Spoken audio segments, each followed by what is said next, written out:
On this episode, we talked to one of the most special men in Columbus, Rick Weinheimer.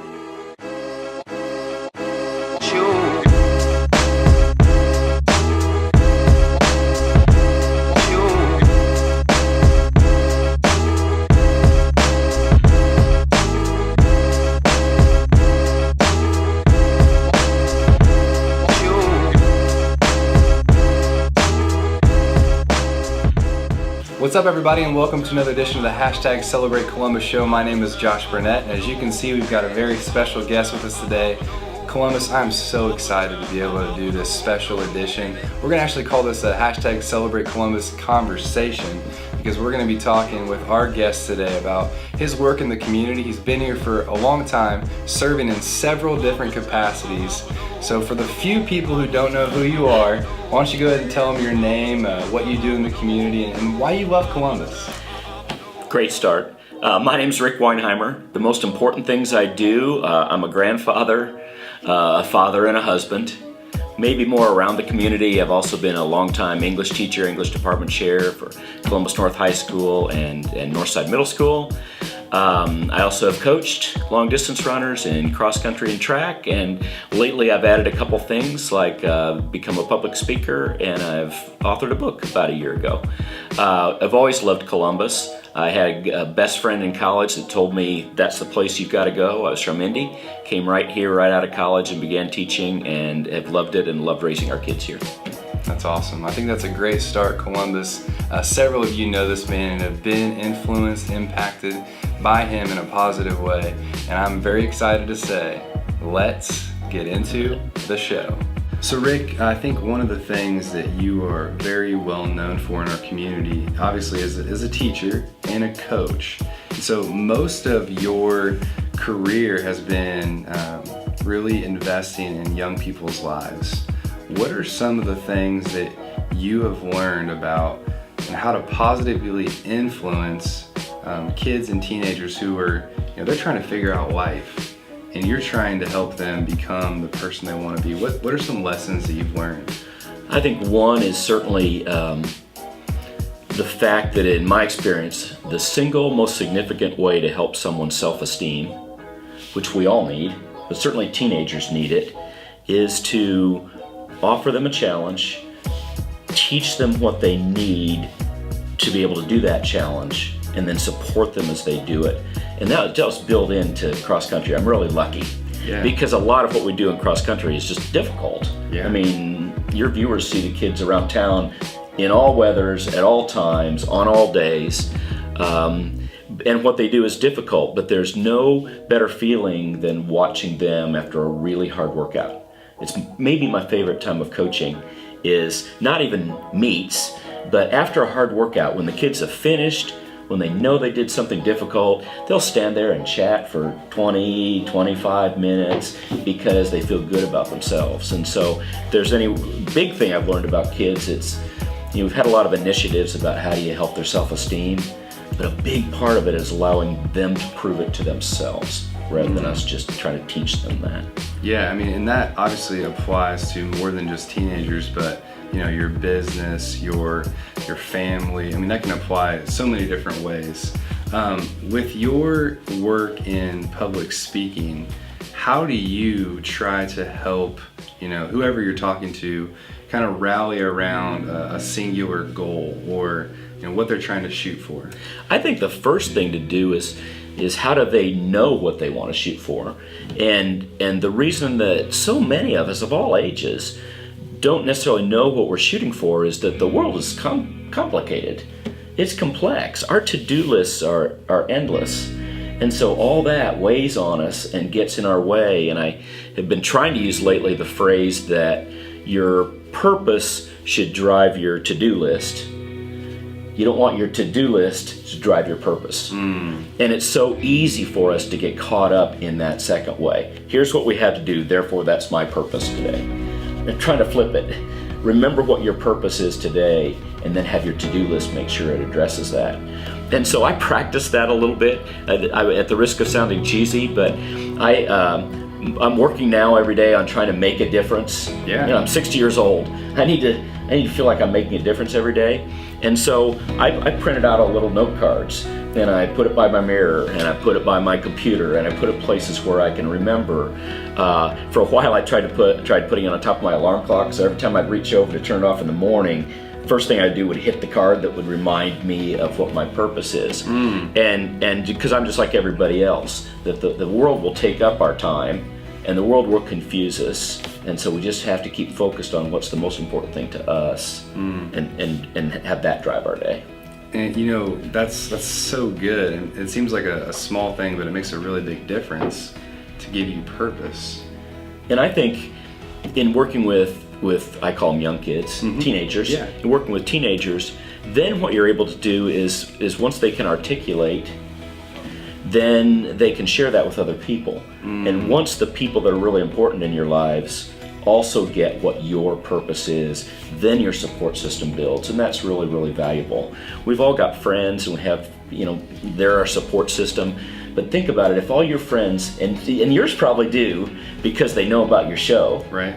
They know your mission. Yeah. But think about if everybody had a small group of friends that knew their mission, right, supported their mission, and could contribute to their mission, how powerful that becomes, and how much easier it is to stay on your mission, right, versus getting confused by all the to-do things on our to-do list. So I think sharing it is a great idea. That's a good point. I have a question for you, and I think, Columbus, you can already tell this watching this. Everyone, I've been trying to get to know you before getting to know you in person, and everyone says, whether it's one of your students, one of your players, your athletes, or people that have seen you speak and worked with you in a kind of a business realm, they all say that you're inspirational.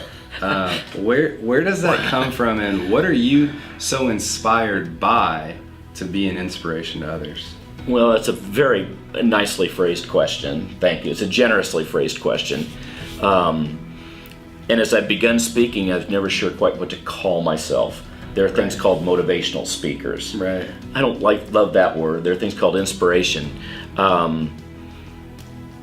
I think what helps me as I work with people and as I talk to people and I do presentations is that I really deeply believe the things I share. And so I'm not the one to label whether or not they're inspirational or motivational. But I think whenever we're done, people know that I really believed that and that I want to share it to help make a difference in people's lives. So that's what drives me. I never start by thinking I want to motivate you. Right. What I start by thinking is I really believe some things strongly, and I think you're a neat person, and I'd like to share these ideas with you, and maybe you can put them into your life. So you see a lot of, well, first of all, you believe what you're saying, everything you say, but you also believe in the individual that you're talking to about their potential. I read your speech. I wasn't actually able to be there for your Human Rights Commission speech. That was a very special moment for you. What were you trying to convey through that message to the audience? I need to say, I got to give the keynote speech at the Columbus Human Rights annual dinner a couple years ago. Tremendous honor, tremendous sense of responsibility. What could be more important than civil rights? And at this point in our lives, and in this place where we love, called Columbus. And so really what I wanted to share in that is the same thing I'd want to share with also people watching, is that everyone's voice matters. Everyone wants to be valued, and the way they get valued is by having their voice heard, their words heard. And you see it in class a lot, and I learn from my students every single day about that. They want you to know that they're there and that they're an important part of that. And the same thing is true in our Columbus community, that we need to be really aware of how many different voices are out there.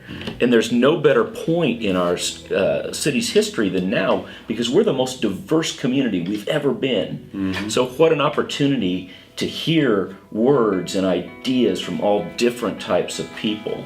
And I think that's just what I was trying to share. It was funny because I told the human rights people, I was kind of the first commoner to get to speak. They typically have a PhD or a college professor or Will Miller or Tom Weinberger from Cummins or high-profile people. And really, what I hope to share was just having seen lots and lots of types of kids who live in our community, and I see them every day. And my message was that every one of those kids wants to be heard. Everyone in our community wants to be heard. That's good. That's really good. I think one of the reasons too, I mean, obviously you've been investing in our community for a number of years. How long have you been here? So I've been here this is my 39th year. 39th in year. Columbus. And you've been investing so much in our youth and our education system. Recently also though, you've been writing a book. And why don't we go ahead and show them the book. So it's called Move Your Chair. Is this how they do it on the TV? I'm not sure, but so you wrote this book, and we actually talked kind of prepping for this, and I asked you, how long did it take you to write this book? Because writing a book I've heard is very difficult, but tell them what you told me about how long it took you to write it. I'm embarrassed to tell this, but I'll share it, absolutely. From the first day that I sat down at the computer to the day I pushed the last period on the rough draft, the first draft, was 10 days. 10 days. And so part of it, I hope, goes back to I really believed in it, and it kind of came out of me. Part of it was I spent a lot of time on each of those 10 days. Well, you spent about 39 years, Yes, right? absolutely. Part of it were some stories that I'd shared in presentations before. Part of it, we were in our family happy place in northern Michigan on vacation. Oh, nice. So my mom was there, she'd go watch TV, my wife would go out by the beach and sit in the sun, and I'd sit at the keyboard 2 or 3 different times a day and type it out. So I think getting away from my usual to-do list here in Columbus helped make that happen. Yeah. But it was about 10 days for the first bit of that. Then it became several months of I'm an English teacher. I can't make any typos. No, you there can't. can't be a misplaced semicolon because that's all I'll hear. And so I proofread and proofread and proofread over and over again. What's the mission of this book, Move Your Chair? I think the mission may have changed.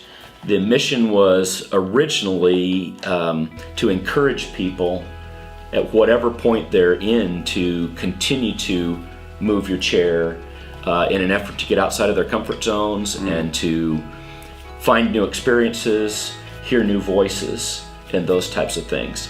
And I wrote it because my audience for so many years has been teenagers. Yeah. Kind of thinking that, well, teenagers, that'll have an impact on their lives. And what's been one of the coolest parts of all this is so many reactions and emails I've gotten from people that are adults.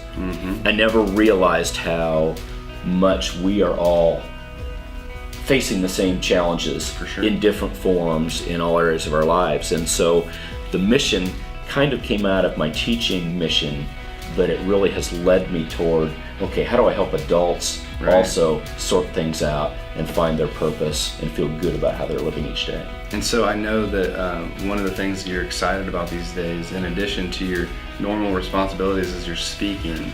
And what kind of speaking opportunities have you had, and what are you looking to do in the future with that? Well, that's been a fortuitous thing also. And an odd one, and I think you've noticed this already in the time we've gotten to know each other, but generally I'm an introvert.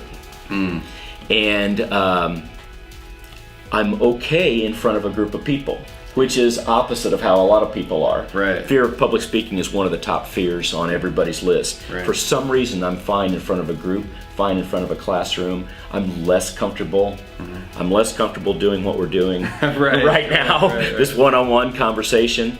And so the speaking has happened. It really grew out of the fact we've had cross-country and track teams who have been very successful. And so there are always coaches clinics all over the country, and so people have asked me to come, and so it really started speaking about running and coaching and creating a team and climate and training and all those types of things. And I got to travel to a couple places, and I got to go to Nebraska and present, and I got to go to Texas and present. And I really enjoyed that. I really enjoyed that.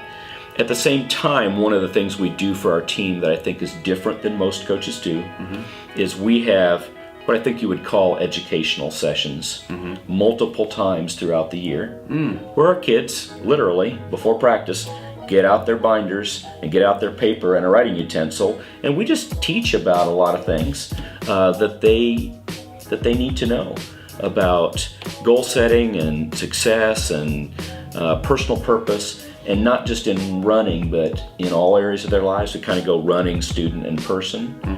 And so a lot of the presentations that I started to give in other groups have really grown out of that process. So a lot of them are not brand new. They're things we can think about and sharing with kids for years. Yeah, and so not only are you sharing them with kids and then also athletic departments and different sports organizations, you're also doing things with businesses. Yeah, that's been great, and that's another just natural outgrowth. I feel real fortunate. I've gotten a chance to speak to a couple intern groups. I love that, because what happens is you come out of college, even someplace famous like the Kelley School of Business, and you know a ton about business, but you may not have ever thought about or studied about what should my approach be to going to my work each day? Yeah. What should my attitude be? How do I handle it when this happens at work? How do I handle this? How do I handle these coworkers? All the things that are valuable about creating a great culture at work and helping create your own great culture to be surrounded by. So I've really enjoyed interns. People have come and asked me to speak to their managers just about that, and they have fancy names for it. It's like creating climate of the workplace and things like that, but it's just things that I've been able to observe and sort out by working with all these groups, and that maybe people haven't thought that much about. How I explain it to the young people is when they are ninth graders, the counselors start right away. What do you want to do someday? What do you want your career to be? What classes do you take to get there? And then that gets us into college, and then it's, okay, once you get to college, what courses are you going to take? Here's the job you want. How do you get there? And we spend a lot of time prepping for that, and that's a good thing. Yeah. We spend very little time prepping for the person we want to become. We spend very little time talking to ninth graders. When you're 22, what kind of person do you want to be? And how do you work and learn along the way to become that kind of person? So we do the academic side of it, but we spend so little time on the kind of person we want to become. And so someday we wake up and this is who we are, and we haven't necessarily purposefully gotten to that point. We would never wake up and someday go, oh, I'm an accountant. Right. How did it happen that I got this career? We spend years prepping for that, but we wake up someday and look in the mirror and think, okay, this is who I am, and I probably should have spent just as much time thinking, am I becoming the person I want to be? Speak to that for a second, because you're a husband, a father, a grandfather. How has that impacted the way that you've raised a family? Things like that. How has that affected that? Well, I'm not sure if it answers your question, but a bunch of things pop into my mind. Pop into my mind, number one, I want to say clearly to your viewers and into the camera, just because I'm on this wonderful show being interviewed, I'm a work in progress. And if you need any validation of that, you can call my wife or my children. They will validate that I'm a work in progress. But also, another thing I just wanted to toss in that I can say, because I'm an old person, is I sometimes tell my students, you never really know the depth of your love. You never know how deeply you can love until you have your own child. It creates a love you never knew could exist. And so I've learned so much from 5 wonderful children.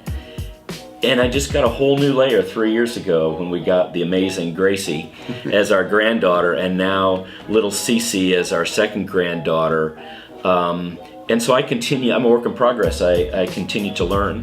And so what I've learned through my grandchildren, and my daughter will tell you clearly this, is that maybe the rules weren't quite as important as I thought they were when I was raising their mom. And sometimes I let things go because I think it's just okay. If you want to pick the head off that flower, why not? Let's see what that flower feels like. And so I've lost your question in here, but no, when you bring up the idea of a family person, I've been really blessed with that. I'm really blessed with a wife, my wife Amy, who believes more in me than I do in myself sometimes, and that's just a tremendous gift. Renner Motors is the official vehicle sponsor of the hashtag Celebrate Columbus show.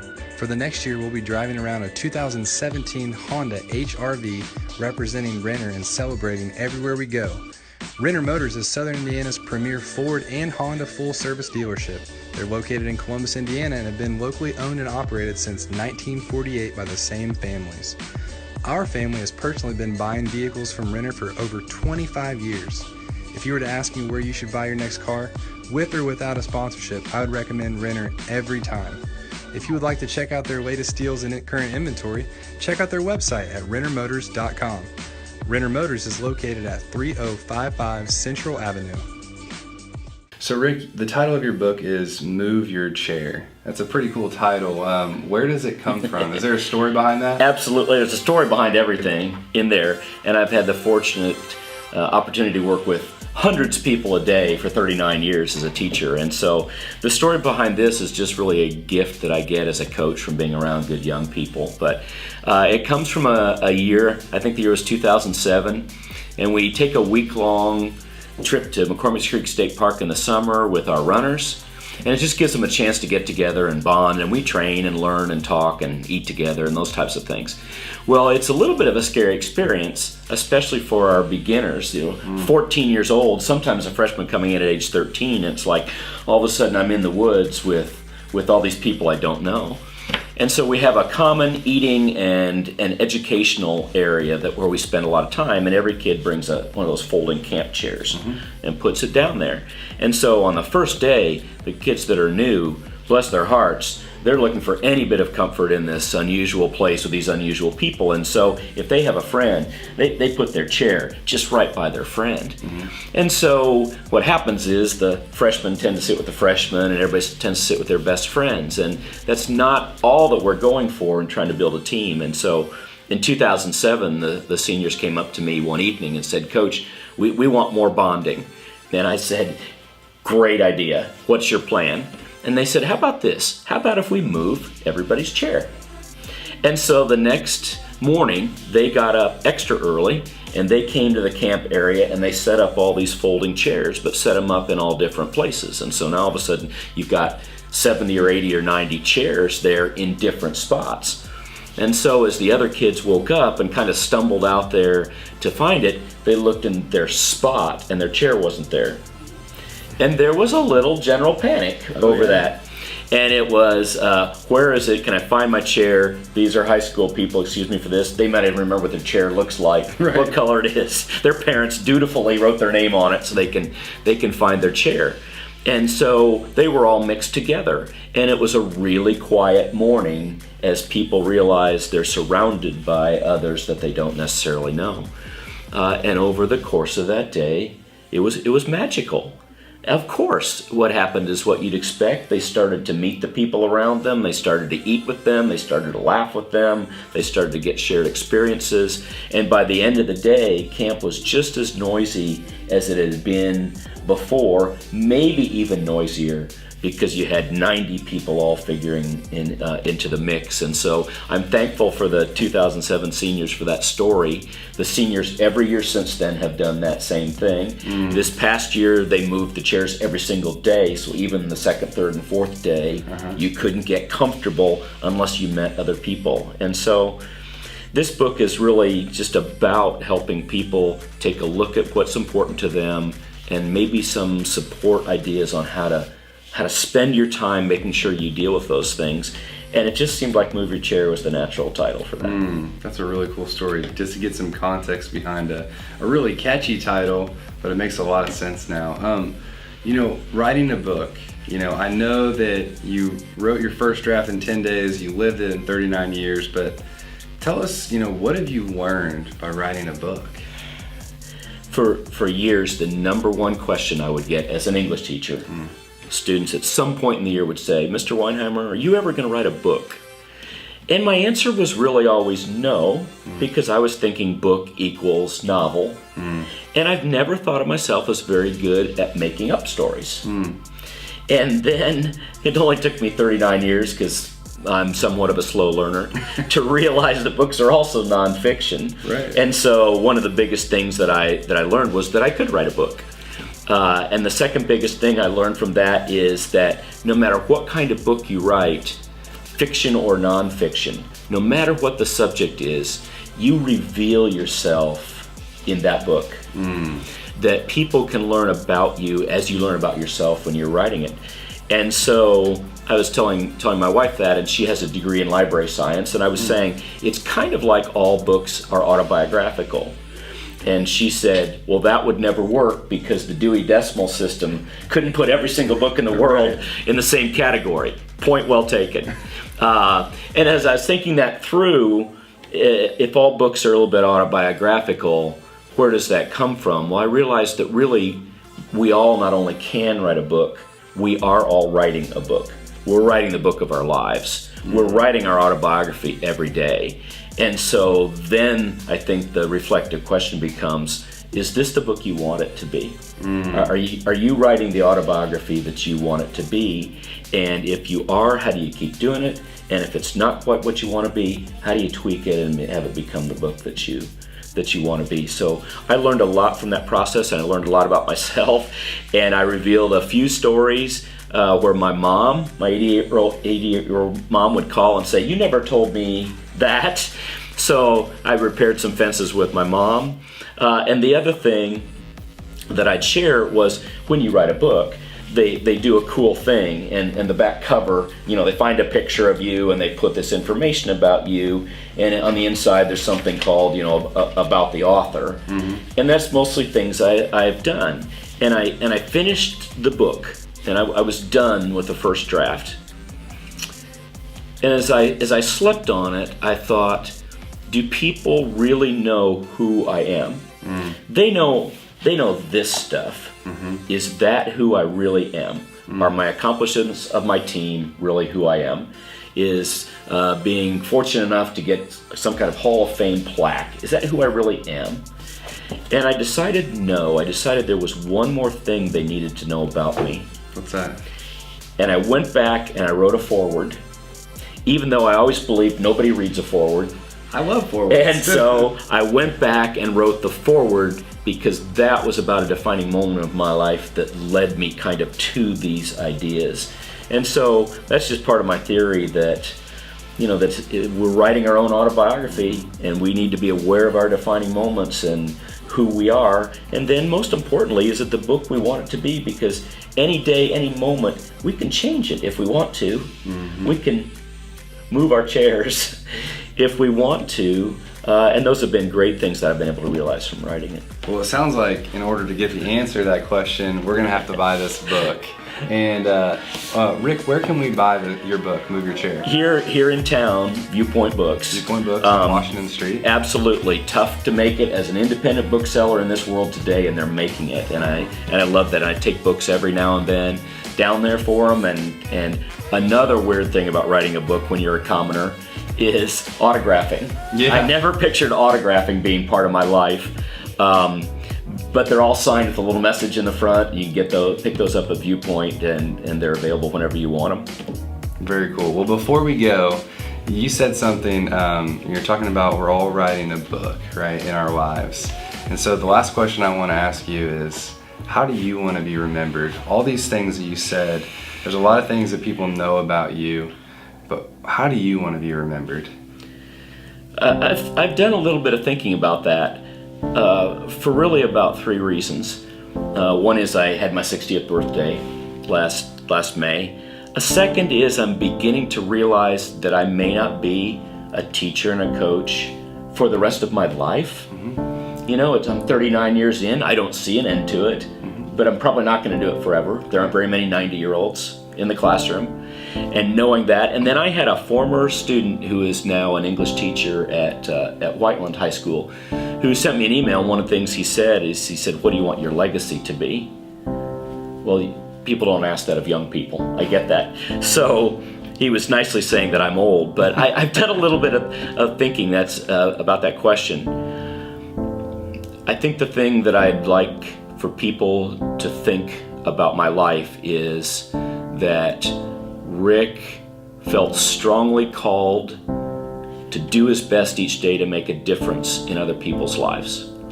To do his best because It doesn't always work, and I've certainly made a lot of mistakes through the years, and I've missed opportunities. But I hope when we all look back that it's Rick did his best to make a difference in people's lives every day. That's powerful. Thank you. I want to thank you so much for coming on the show. And Columbus, thank you so much for watching this. I know that you've felt the same way as me, that this is a special edition of the #Celebrate Columbus show. It was a great conversation, and we like to continue this. And maybe you're watching this right now and you're like, wow, I'd really like to have Rick as a speaker come and teach my team how to have this climate that really is a positive place for people to work or to engage with them and help them maximize their talent and potential. If you'd like to hire Rick as a speaker, and he's not asking me to do this, but we're going to go ahead and actually put the link right here to his website. You can find out more about booking him there. He is currently a coach and teacher at Columbus North, and we want to wish them luck, as at the time of the recording, we're getting ready for semi-state. We are. It's a big time of year for good, hardworking kids. And even though I'm a Columbus East grad, I've always had such an immense respect for the North Athletics, and I really hope that you guys bring home another state title. Absolutely. Thank you, Josh. Hey, thanks Columbus for watching another special edition of the #Celebrate Columbus show.